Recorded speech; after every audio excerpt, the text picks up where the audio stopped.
मी रोहिणी. आज मी काय बनवते चला दाखवते. तर इथे मी चण्याची डाळ भिजत घातली आहे. आता मी बनवते पुरणपोळी.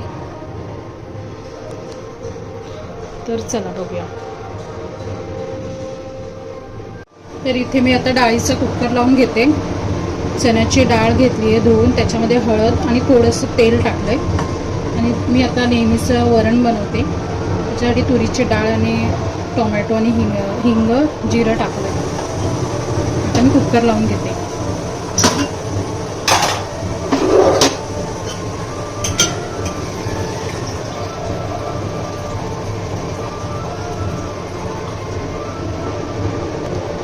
कुकरमध्ये टाकते पाणी थोडं.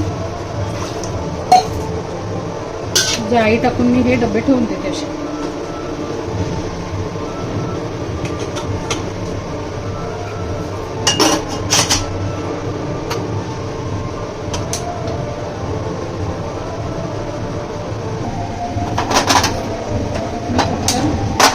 ठेवून देते.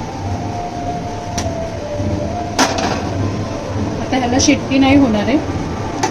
तर हे इथे जे रेड बटन आहे ते वरती आल्यावर आपण गॅस बंद करायचं आहे आणि इथून स्टीम त्याची बाहेर निघेल.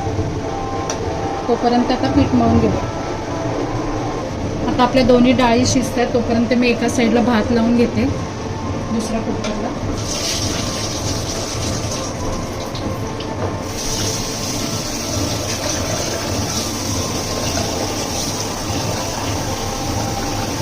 तांदूळ स्वच्छ धुवून घेते.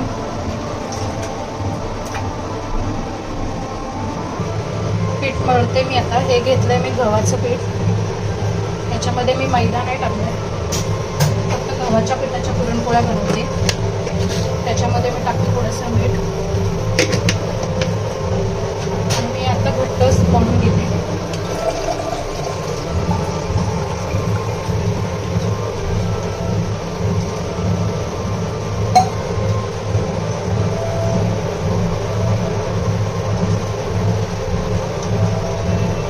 पाणी टाकून थोडं थोडं मळून घेतलं.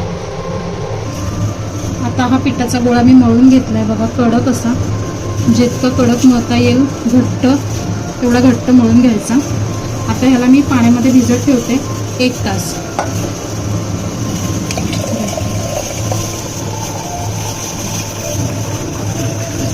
पूर्ण पीठ भिजेल एवढं पाणी टाकायचं.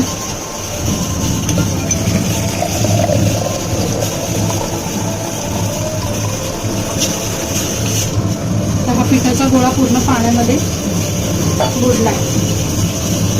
आता ह्याला मी असंच 1 तास ठेवून देते. तोपर्यंत सारणाची तयारी करून घेते.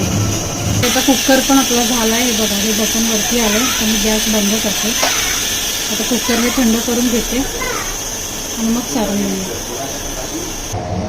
इथे आता कुकर पण थंड झालं आहे बघा. हे बटन खाली गेले. आता मी हे ओपन करून घेते आणि डाळ बघते. छान अशी शिजली आहे.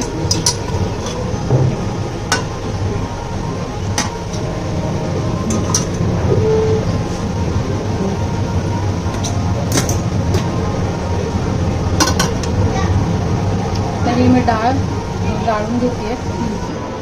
आता मी हे डाळ चाळणीमध्ये काढते.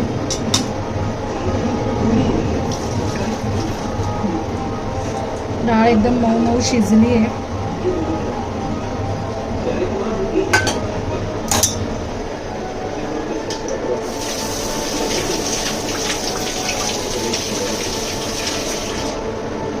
अशी तिला मी आता थंड करून घेते. मग त्याच्यामध्ये गूळ टाकते. तर मी डाळीला फोडणी देते. तुपामध्ये तेल टाकून घेतलंय. तेल गरम होते.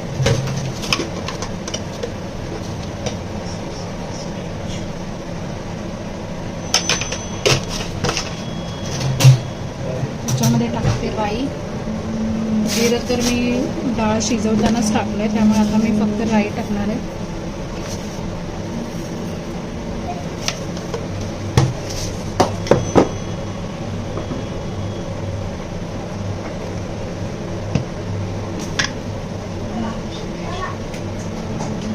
इकडे माझा भात पण झाला आहे कुकरला.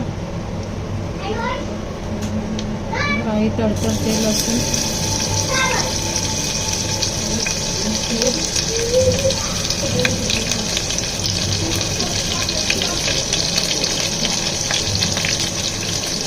थोडीशी हळद.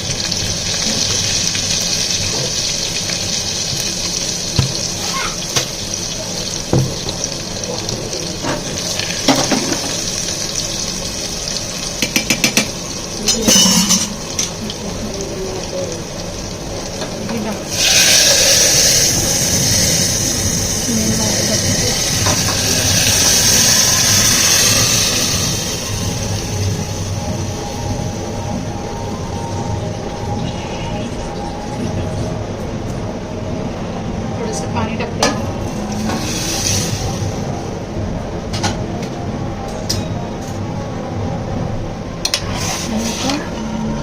एक कड काढून गॅस बंद करते.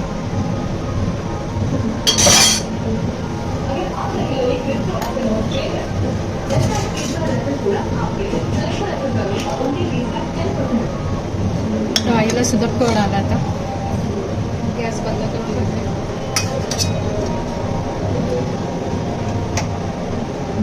आता सारण बनवून घेते. त्याच्यासाठी मी कढई ठेवते गरम करायला. सारण खाली लागू नये म्हणून थोडंसं टाकते तूप.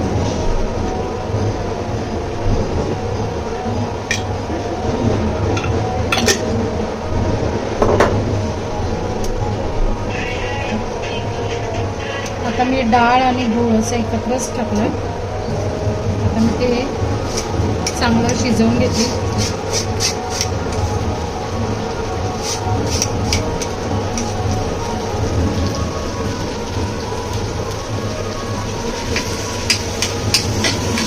गूळ थोडा मेल्ट झाला पाहिजे.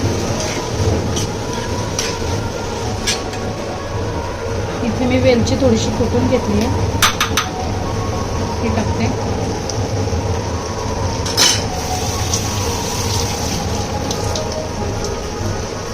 गूळ मेल्ट होत आहे.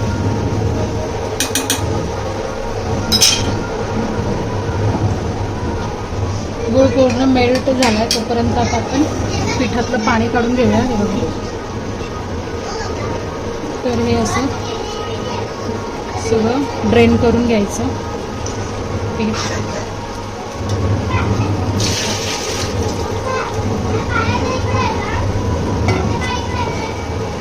पूर्ण पाणी निथळून घ्यायचं.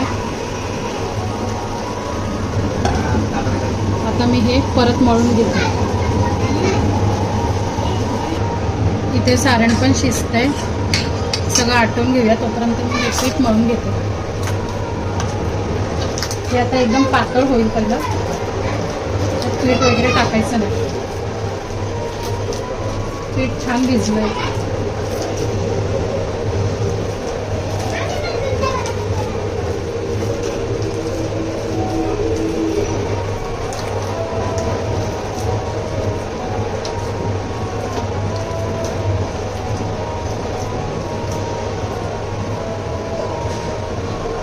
आता मी टाकते थोडंसं तूप.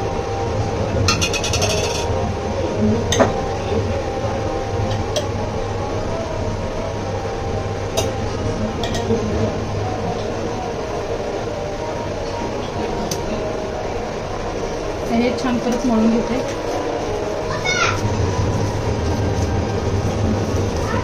असं पीठ भिजवल्यामुळे पुरणपोळी 4 दिवस तरी राहते. चांगली नरम आणि सॉफ्ट एकदम.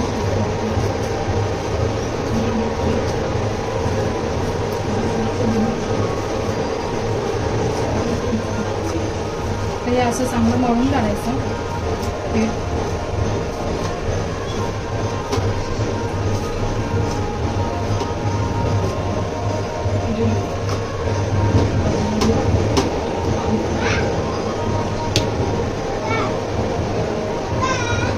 पातळ दिसत असलं तरी ते एकदम व्यवस्थित आहे. पुरण पण हलवून घेते थोडंसं.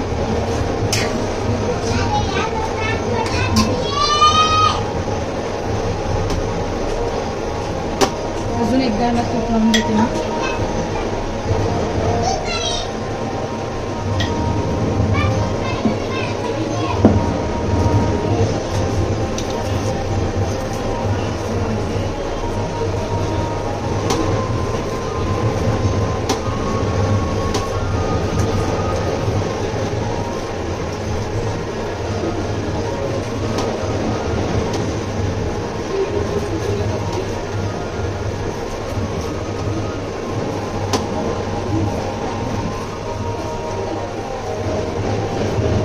बघा पीठ असं हाताला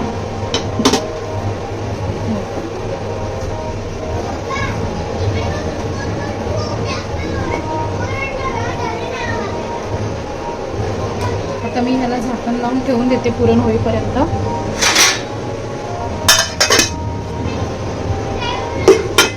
आता मी हे पुरण शिजवून घेते एकदम घट्ट.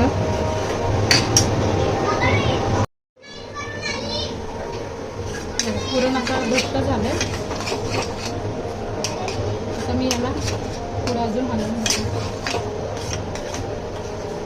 थंड झालं तर ते अजून घट्ट होईल.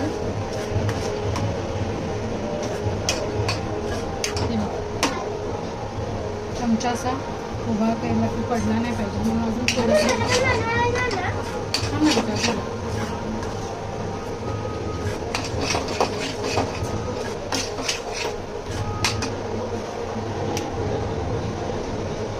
तर त्याला जास्त स्मॅश करावं लागणार. हो गरम.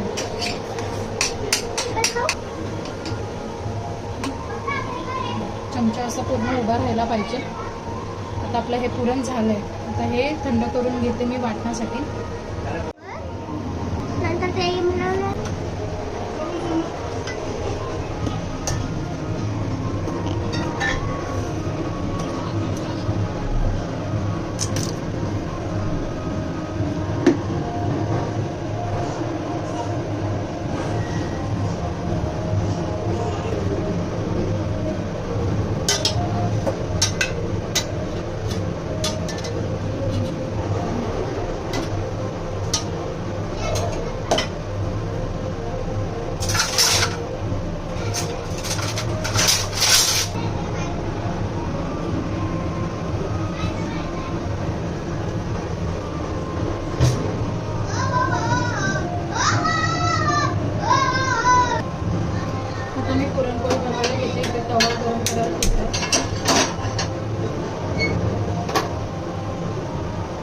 थोडा चपातीचा गोळा घेतला. त्याच्यामध्ये पुरण भरून घेते.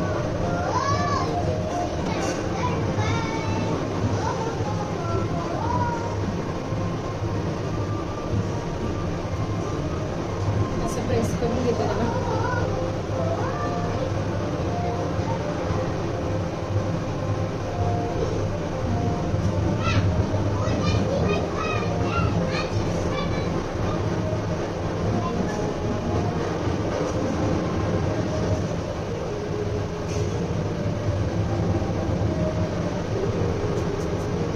आता याला हलक्या हातानेच लाटायचे.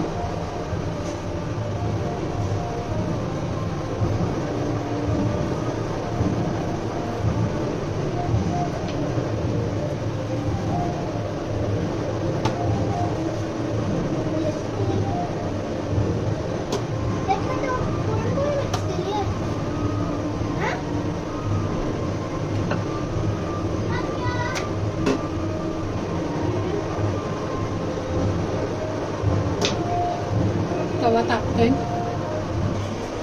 तवा आता तापलाय.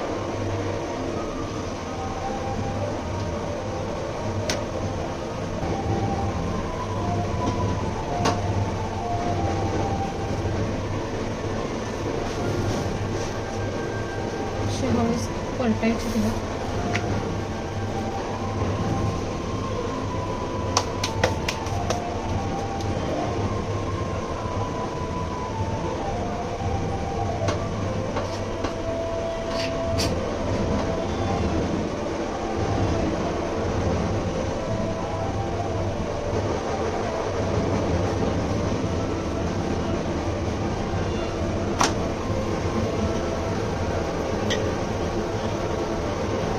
लावून घेते.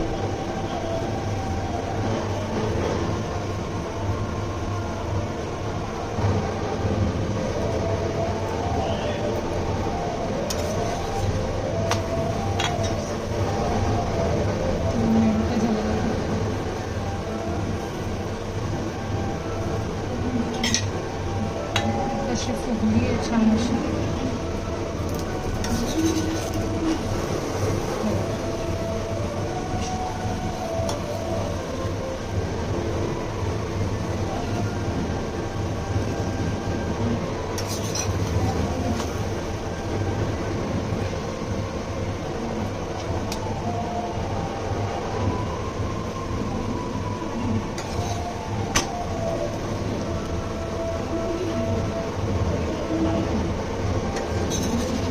ही 2-3 दिवस पण नरम राहू शकते. अशीच डब्यामध्ये बंद करून ठेवा.